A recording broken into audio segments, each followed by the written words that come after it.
Who are the Chinese?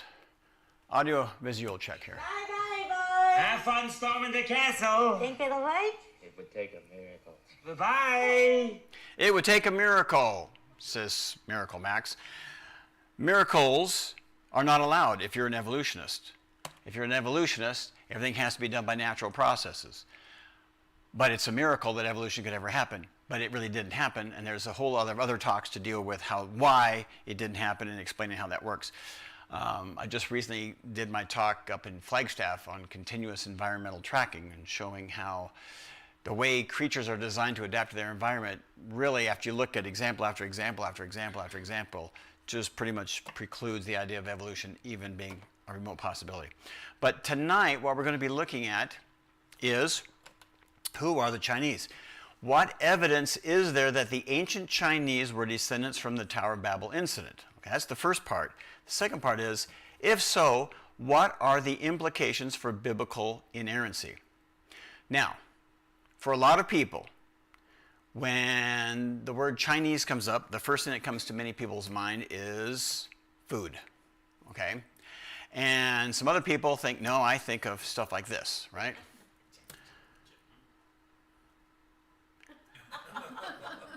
Now, everybody knows he's not Navajo. He's Hopi or Zuni or something like that, but he's not Navajo, okay?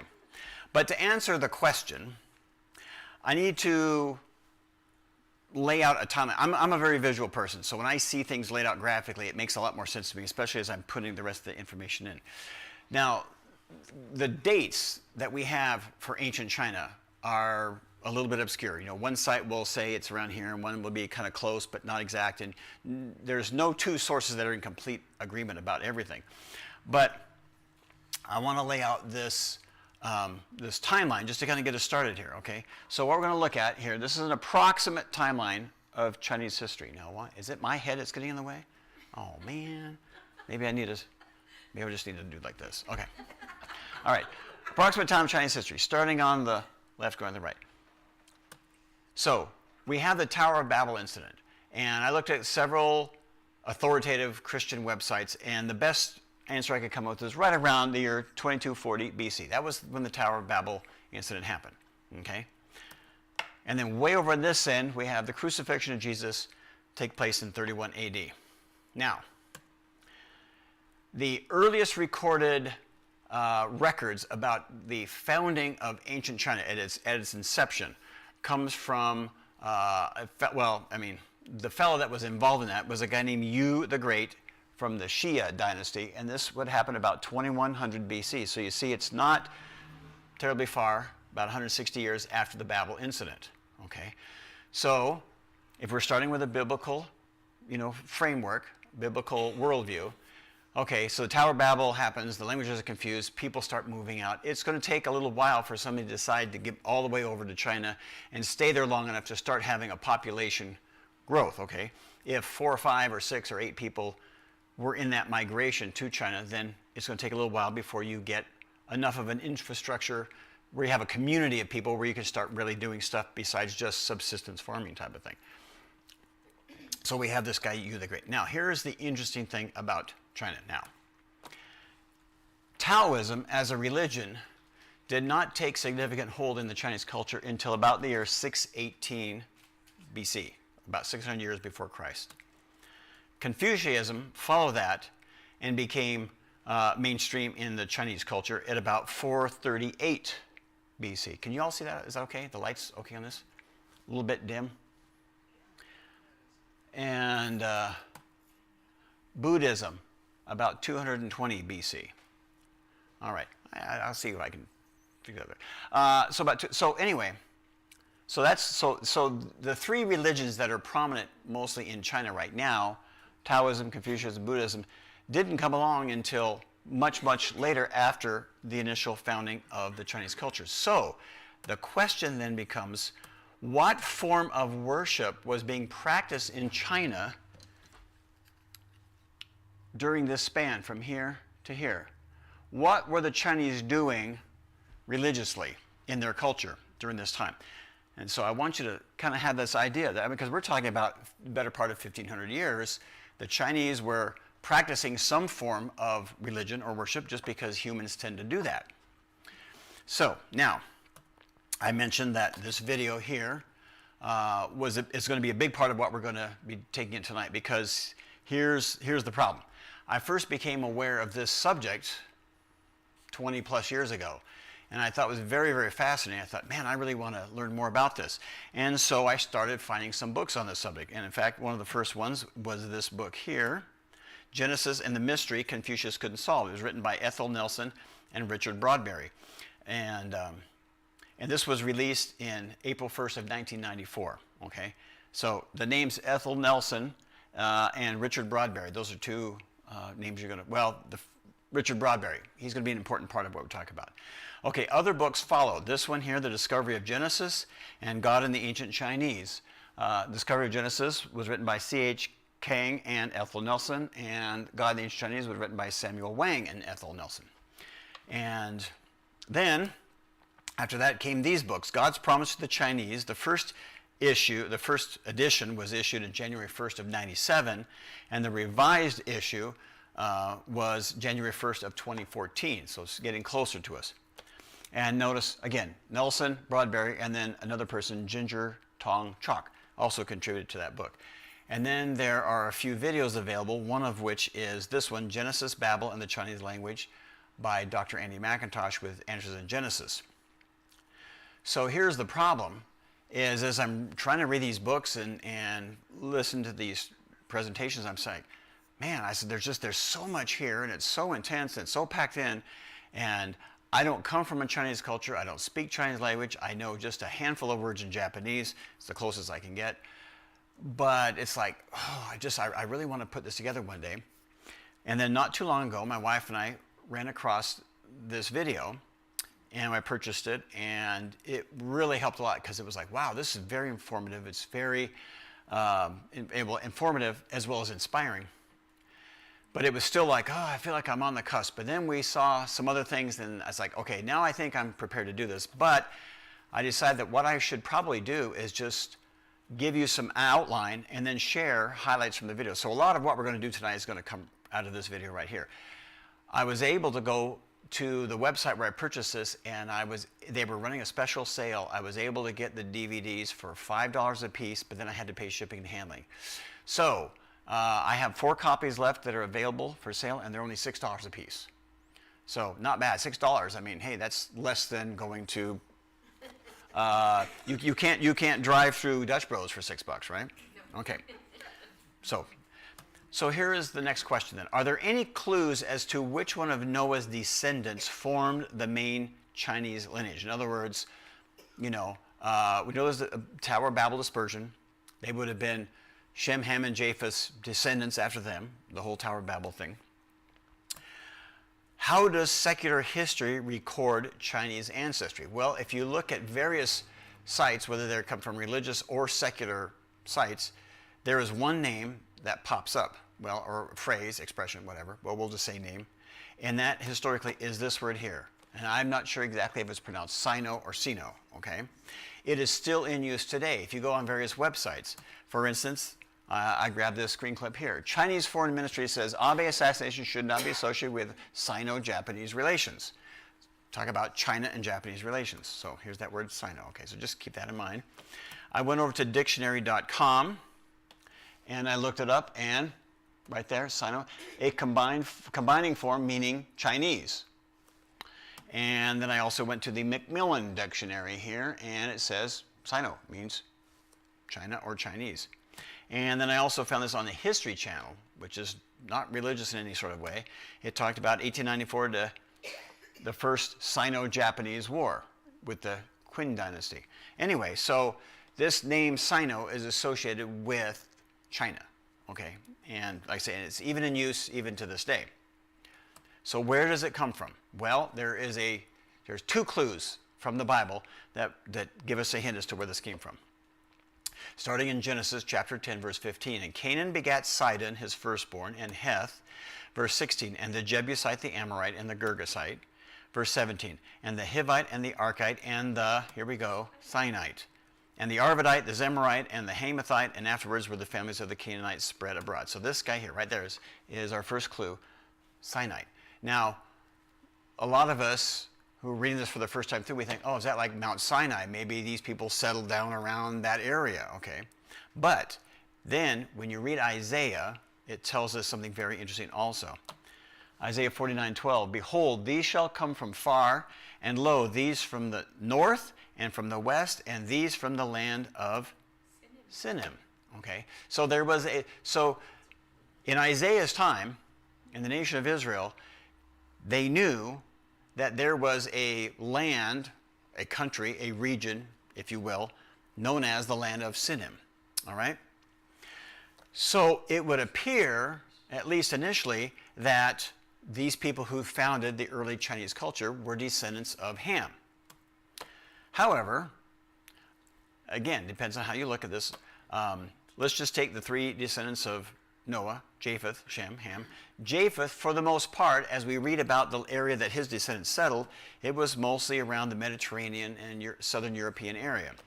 Ham, for the most part, most of his descendants settled in Africa.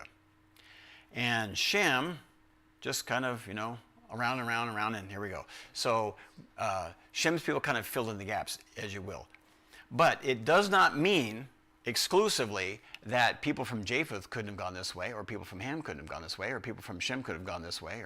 Okay, so we're just saying primarily it appears from the Bible that for the most part, this is how they were settled. So whether it's from Ham, we can't draw a 100% definitive conclusion that it was one of Ham's descendants.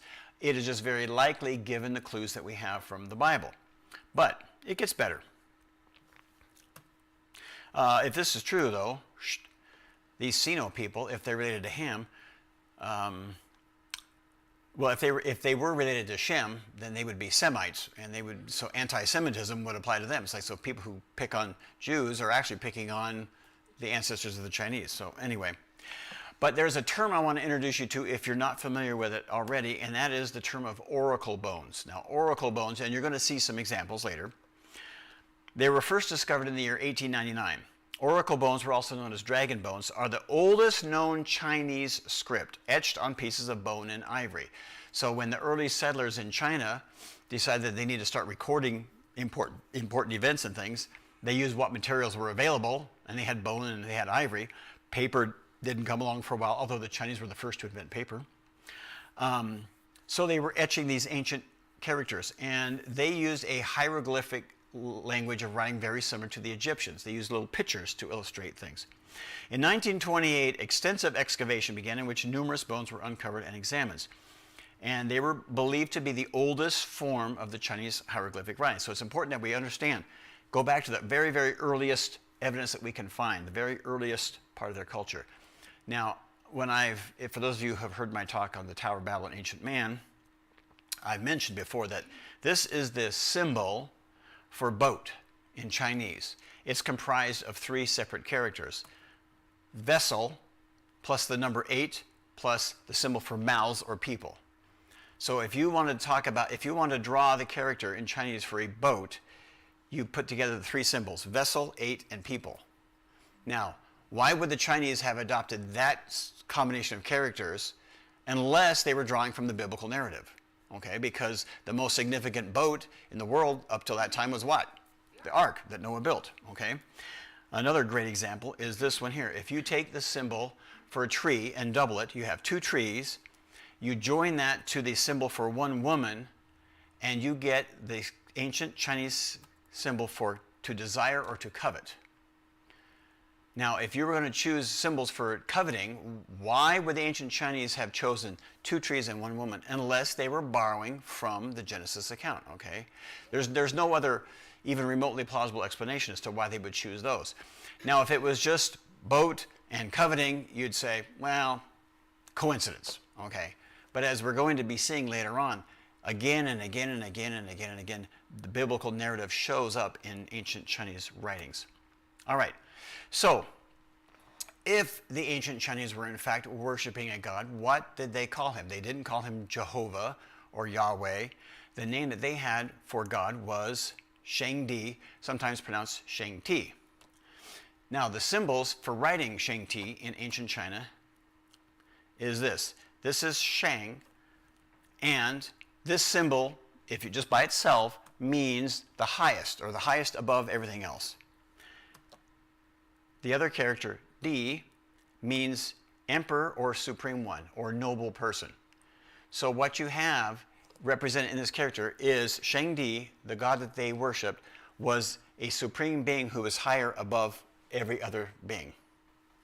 What does Genesis say? Genesis 14:22. But Abram replied to the king of Sodom, I raised my hand to the Lord, the Most High God, creator of heaven and earth. Now, one of the early ancient Chinese historians, his name was Sima Qian, and he wrote this about a fellow that lived way back in the early part there, Huang Di. He was called the Yellow Emperor. He was said to be the originator of all the Han Chinese culture.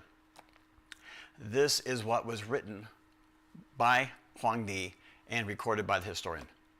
He said, Shangdi is another name for Tian. The spirits do not have two lords. Now, Tian, we're going to learn about in just a minute. The spirits do not have two lords, okay?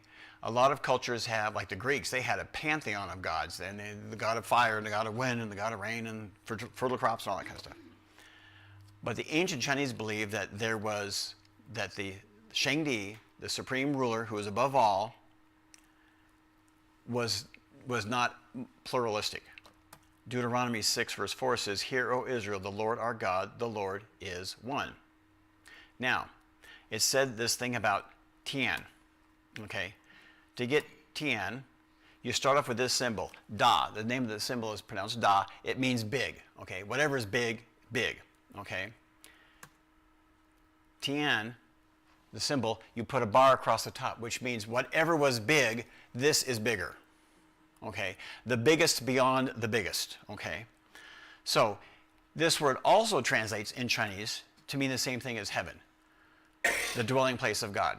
So the Chinese use the term Tian and heaven interchangeably. So heaven is the throne room where God exists. Now, getting back to this ancient historian, he writes this, of the Yellow Emperor.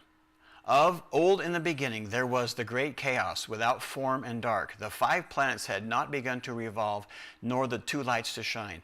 In the midst of it there existed neither form nor sound. This is what the early Chinese were being influenced by. And yet in Genesis 1:2 it reads, And the earth was without form and void, and darkness was upon the face of the deep. Begin to see another similarity here, okay? He also writes this, You, O spiritual sovereign, came forth in your sovereignty, and first did separate the impure from the pure. You made heaven, you made earth, you made man. All things became alive with reproducing power. Genesis 1:28 reads, And God blessed them, and God said to them, Be fruitful and multiply and fill the earth, giving them reproducing power.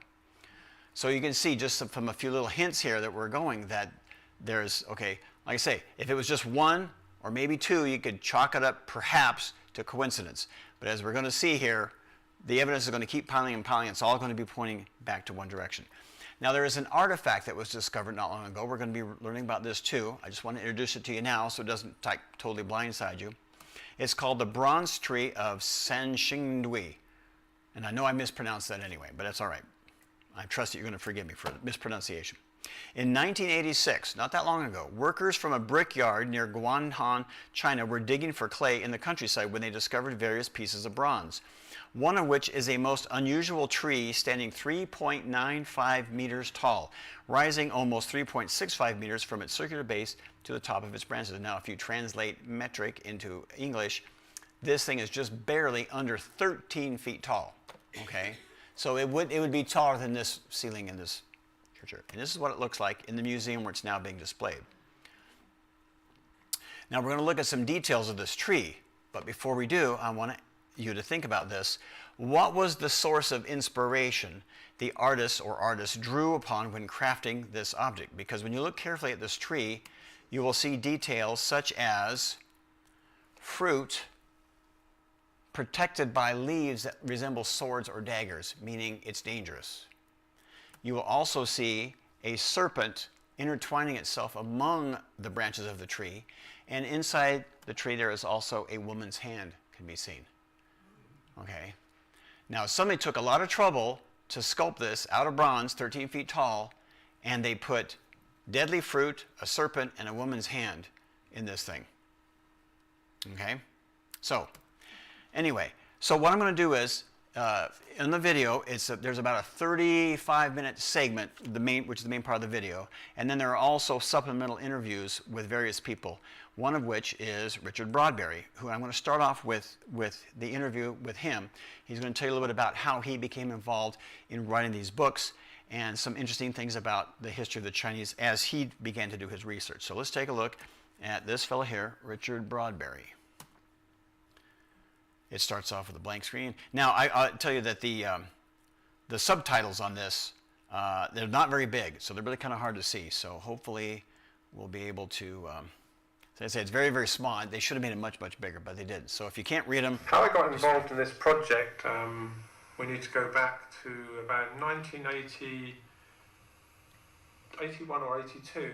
I was working in the hospital in Taiwan, a Christian hospital, an American mission hospital in Hualien, called the Mennonite Christian Hospital. And one day I was visiting one of my colleagues. She lived in a fishing village just at the back of the hospital. And we were drinking Chinese tea, with the little cups, the laorincha. And suddenly her younger son, I think was probably about 17 years old, he said, "Why did you come to Taiwan?" So I thought, oh, this is a good opportunity to share my faith. And so I did. I gave my testimony of how I'd become a believer at the age of 22, with a background of criminal record and taking drugs and all this sort of thing. And after I gave my testimony, I thought, oh, I've done a good job there, God. Whereas this younger brother said, "We Chinese have got 5,000 years of history, how can it all be wrong?" In other words, I was implying that to become a Christian you had to turn your back on the pagan Chinese culture, because that's all I thought. I didn't realise there was anything to do with God in the Chinese culture at that time. Fortunately, I didn't say to him, yes, you need to throw it all away. It was like it spoke into my heart. And as I left their house and walked back to the hospital, this prayer came out of my heart. I said, God, have you left anything in the Chinese culture as a witness for you? And of course, Acts 17:30 tells us that God has left a witness to all the nations. And I began to then study Confucius' writings and various other Chinese philosophers. And I came across Dr. Ethel Nelson's first book, The Discovery of Genesis, and I thought, well, this ties in really with what I've been looking into. So I used some of her Chinese characters that she analysed with what I discovered from the writings of Confucius and others about how they originally believed in the true God of the Bible. And then I sent it to her, and eventually it got to her in a roundabout way, and she wrote back to me saying, I'm coming out to Taiwan, I've got another book I want to publish just for the Chinese. The Discovery of Genesis was written for Western consumption, if you like. And so she said, I'll bring the manuscript out and we can have a look at it. So she came out to Taiwan, and I actually just happened to have given up. I'd gone part-time with my job in the hospital in Taipei that I was now working in, and I was working voluntarily in a Christian publisher. And so it just tied in well. She brought this manuscript out, and the publisher that I was working with said he'd be willing to, we could translate it and publish it there. And of course, as I started to translate with a Chinese friend, of course, a Chinese colleague, I started to discover lots of other characters that she'd not seen before, and so we incorporated them into the manuscript. And then eventually she said, well, why don't you be my co-author since you've done a lot of work on this? So that's how I got involved in this, trying to find how God had left himself a witness in the ancient Chinese culture. Because one of the problems I found with many Chinese was you'd share the gospel with them, and they'd say, well, I'm a Buddhist. Christianity is a Western religion. You know, Jesus is a foreign god. And it seemed like it was there was a barrier there which they could not overcome. And so I was looking for that way of breaking through that barrier as a bridge, using ancient Chinese culture, bridging it to the Bible. So they then could accept, yes, the Bible is the Word of God, that God of the Bible is our God. Richard talks about how he learned about oracle bone writings. Yeah, I was living in Taipei at that time. It was about 1985, I think it was. And I remember very clearly it was a Tuesday morning in September, and I was lying on my bed in the place where I was living, and I had this running nose and a sore throat. I just did not feel well. And then suddenly I heard God's voice. And this does not happen every day, but this is what happened. And I heard God say to me, I want you to go to the National Palace Museum and find an oracle bone expert. I didn't know what oracle bone was, or oracle bone expert was. And immediately my nose stopped running and my sore throat was healed, just instantaneously. It's never happened before or since. And so I got up, I took my rough manuscript of the first book that I was co-authoring with Ethel. She kindly invited me to be involved in the project. I took it with me, walked down to the National Palace Museum because it was about a mile away from where I was living. I went into the reception area, and there was a young lady at the desk, and I said, is there an oracle bone expert here that I could talk to? And she said, wait a minute. And she went out the back, and I waited for a couple of minutes, and I saw this gentleman coming out, and he introduced himself, and he was one of the curators, and he was an oracle bone expert. And he took me outside into the garden of the National Palace Museum. We were sitting there, side by side, and I explained to him from this manuscript what we were trying to achieve, how we believed that the Chinese writing was originally based on the first few chapters of the book of Genesis of the Hebrew scriptures. And he didn't sort of laugh as I would have expected him to, and he said, there's no reason why you Westerners cannot have your theory about the origins of the Chinese writing, because actually no one knows for sure. He said the more people that investigate it, the better really. But he said, scholars could easily criticise what you're doing because you're not using the most ancient form of the Chinese writing. You're not analysing the most original characters. And he said you need to start studying the oracle bone writing.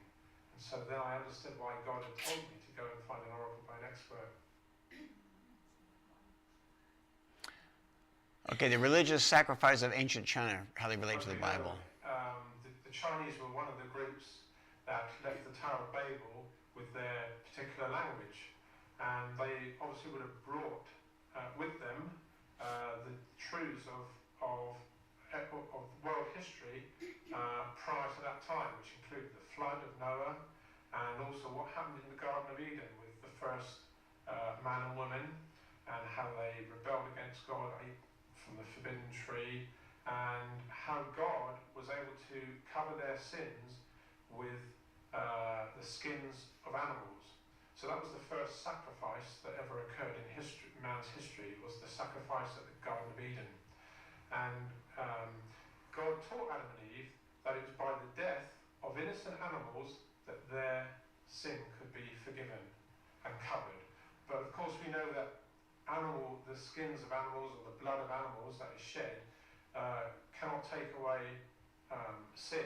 We needed another man to come who would then shed his blood, and that man would have to be perfect. And of course there are no perfect men amongst Adam and Eve's descendants, but what would happen is that God promised that his son would come and become a man, and obviously being God as well as man, he was a perfect man, and he could be that perfect sacrifice to take the place of us. It should have been us that should have died, and instead of the animals at the Garden of Eden, which pointed to the cross on Calvary where God's only son was sacrificed for us, That is how the reason for the Chinese, the ancient Chinese, performing their annual sacrifices to the Creator God. It goes all the way back to the Garden of Eden. And probably the most famous site for the annual sacrifice, which the Emperor of China was involved with, was the one that occurred on the top of Mount Taishan, which is in Shandong province, where Confucius lived. And he mentions being involved in that sacrifice in his writings. And some of the other ancient Chinese books tell us that every single emperor performed that sacrifice. That was his most important work that he had to do, was to perform a sacrifice to the Creator God, Shangdi, who was also called Heaven. They're not two different gods. As the scholar of the Han Dynasty, Zheng Xuan, he said that Heaven is another name for Shangdi. Just as the Bible has many names to describe the one God, so the ancient Chinese have also many names like Shen, Shangdi, Heaven. They're all talking about the same God. Okay, so this important sacrifice that took place every year on the top of Mount Tai was eventually moved to Beijing, the northern capital of China, during the Ming Dynasty. And they built that beautiful edifice called, in English we call it the Temple of Heaven, but actually the Chinese call it the Altar of Heaven, because it's the altar that is the most important part, where the sacrifices for sin were performed. You know, today you can go and visit it and understand, even in the Hall of Prayer for Good Harvest, also one of the buildings of the Temple of Heaven, it's very clear who they're worshipping, because inside it's just got 4 characters on the wall which says Heavenly Sovereign Shangdi. And there are no idols there to represent Shangdi or Heaven. There never have been.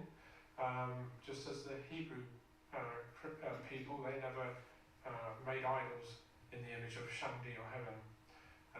So we can see the connection there, going all the way back to the Garden of Eden. The Hebrew people who left the Tower of Babel also had the same truth, and the Chinese too. So there's a relationship there.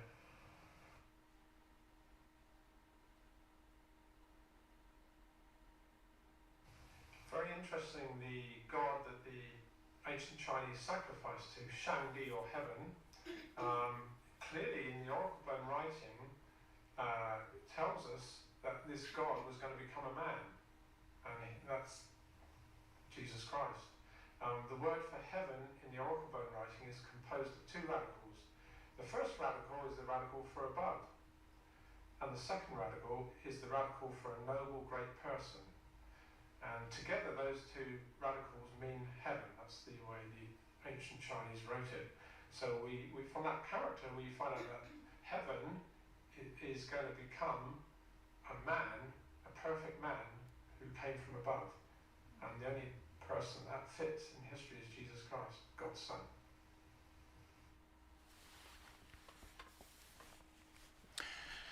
So as I'm putting together this idea for the talk, I'm sitting there thinking, now, if I try to just reiterate everything that he shared, or even the significant points, it's like, I think it's going to lose something in translation, which is why I decided maybe what we'll do for this one, it's not how I usually do my talks if you've been in any of them before. I usually have a lot more of my own things, maybe some short video clips. But in this case, I thought, you know, I'm going to let these people speak for themselves, because I think they do a much better job than I could. The next person I'm going to introduce you to, this is a very short, there's just 2 short little clips here. This is David Searle. He is an archaeologist. He's going to talk about that tree that I showed you a little bit earlier. And again, really small text. Talks about the art, his background first of all, then he talks about the tree. While I was studying here in Melbourne University, I studied archaeology as part of my honours degree.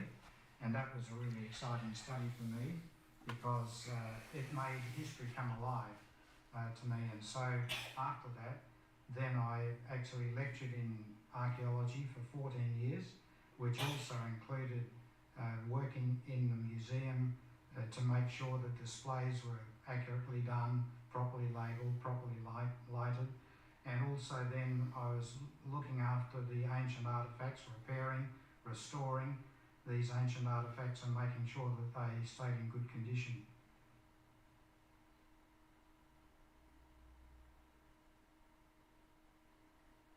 I was studying a journal which was called the Journal of Creation in 2006, and in it there was an article about this bronze holy tree which really sparked my interest, because looking at it from an archaeologist's point of view, I could see the incredible significance of this tree.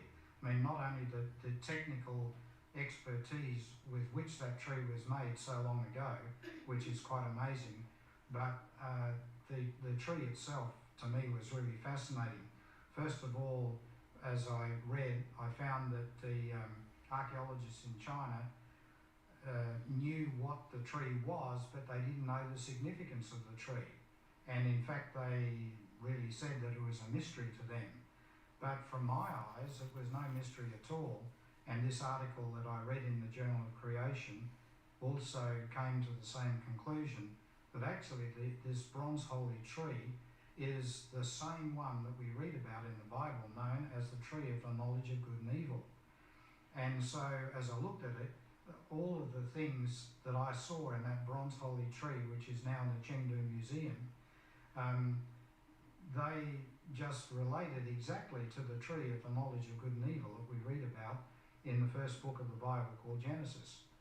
So we can just look at a couple of the elements of the tree and equate those. And so as I looked at the bronze holy tree, I saw that the branches had fruit on the end of the branches. But the interesting thing is that the fruit was guarded by dagger-like leaves. In other words, really it's saying in artistic form, don't handle this fruit at all. It's dangerous.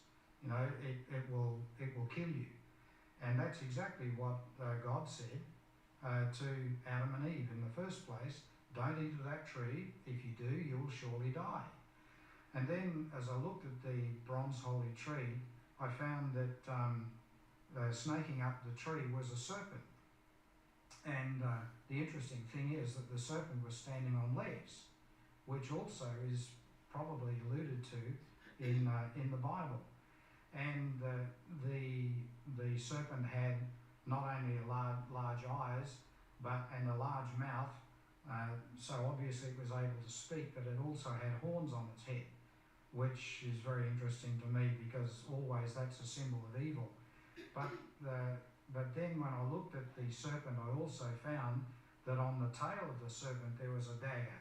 So in other words, the serpent was equated with killing or death.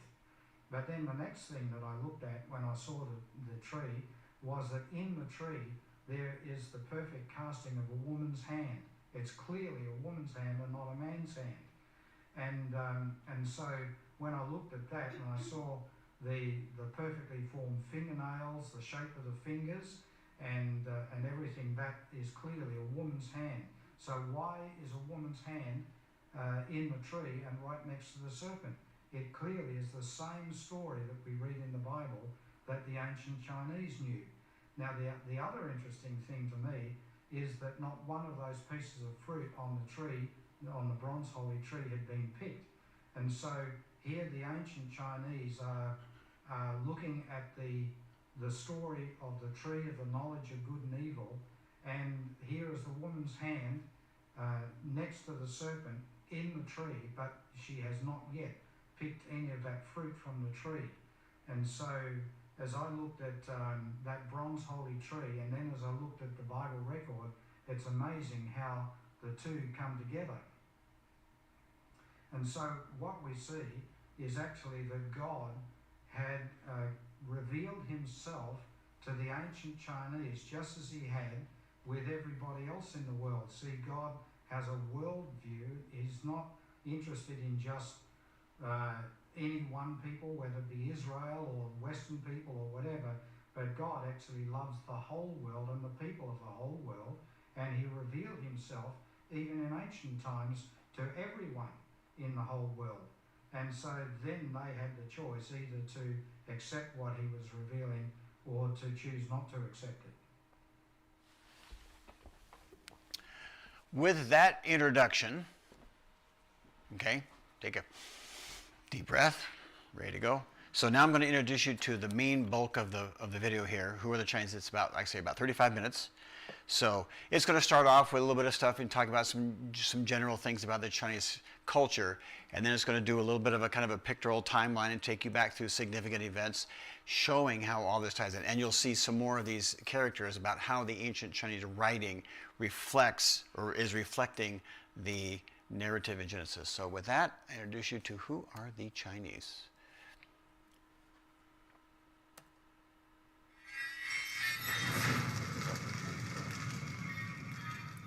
Pot blast instead of potluck, right?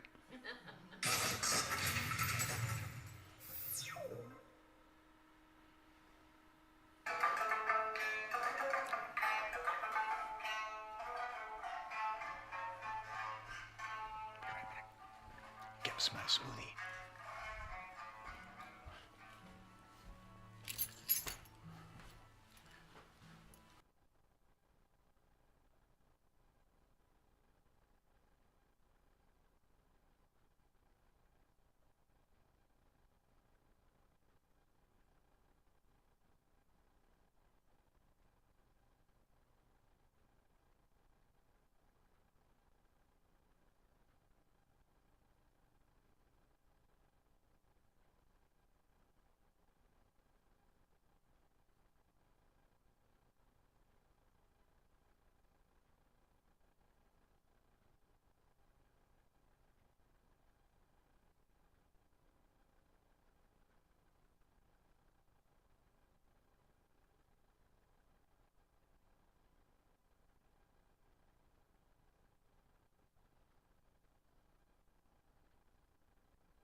So I wish that those little subtitles were bigger, were easier to read. You have to kind of like really be up close and watching it. But anyway, but hopefully what you catch from those ones that you couldn't understand was that they were experiencing a joy that they didn't used to have, that they found through their Savior Jesus Christ. So, when you put all the evidence together, the most reasonable conclusion is that the ancient Chinese did indeed have a knowledge of the one true God of the Bible, validating once again that God's word is true and can be trusted. Now, we're all God's children. John 11:52 tells us, and not for that nation only, but that also he should gather together into one the children of God that were scattered abroad. What you have just experienced with me tonight is the appetizer. The main course awaits you back home. I want to direct you to this resource right here. Go to YouTube and do the search engine and type in God in Ancient China and look for this video here. There's a pastor on the right. His name is Kong He. He pastors the City Harvest Church in Singapore. Thousands of members. It's like the largest church in Singapore. They have an incredible ministry. There are several other videos that you might see that are very similar, talking about God of the Bible, God in Ancient Chinese Bible, whatever.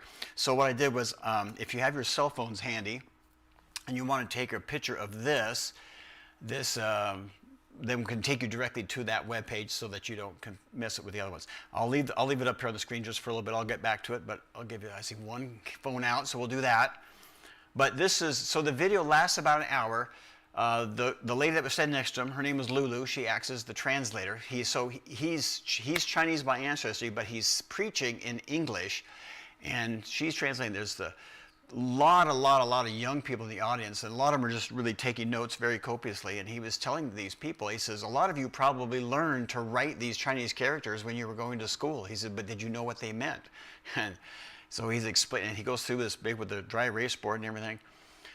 That was what put it over the top. That's what I said. Okay, now there's enough here. I think I can do something with it, even if I'm not going to be the one to share it. Hopefully that the video was able to really help carry you through the whole narrative and the whole process of what we were trying to look at this evening. So this right up here, this Chinese character, I looked this up. This means thank you. One last question. Is there anybody here this evening other than myself who's really hungry for some Chinese food right now? I love egg foo young. All right. We'll go back to the question and answer session. So like I said, afterwards, this video is available for $6. If you want to get, you've already got your copy, and so that means there's 3 more out there. And if we run out and you're really interested, then hopefully by next month I can have some more and I'll bring them back. Let me start the basket around for our offering. We're only supported entirely by free will offerings, and so if you can help us out with that, I'll just let you take care of that. And questions? Can you recommend any good Chinese restaurants in the town of Springerville? Yes, I can. There's one, and they're pretty good. They just went under new management, and they were a little slow getting going, but they make pretty good food there. So if you ever find yourself in Springerville hungry for Chinese food. Okay.